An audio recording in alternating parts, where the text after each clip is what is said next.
Many, many hours later, Alaska found herself on a small boat, the captain taxiing her and a few other people out to Eden.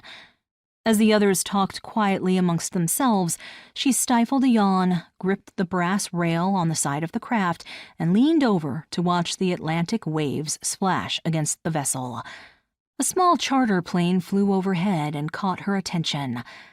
Shading the sun from her eyes, she watched it land on a nearby island and couldn't help but think that mode of transportation would have been faster.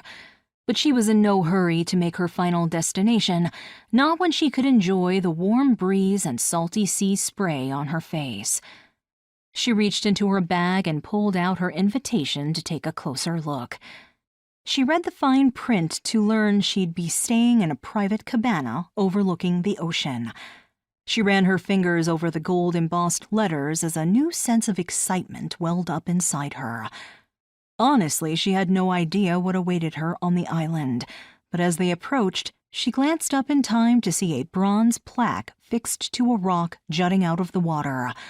When she read, "Welcome to Eden, where reality is whatever you wish it to be," her pulse leapt, and a wave of anticipation moved through her.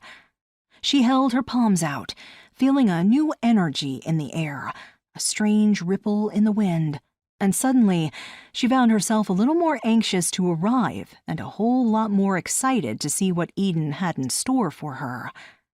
As soon as the boat docked, she disembarked and looked up to see the most lavish stone castle, its tall spires puncturing the sky. "Wow," she whispered to herself, her feet practically floating on the long wooden dock leading up to a set of magnificent marble stairs. Good God, she'd never seen anything quite so majestic and royal. It made her feel like Cinderella. Not that she believed in fairy tales. She didn't. The men in her life who were ruled by greed and corruption were hardly Prince Charming material.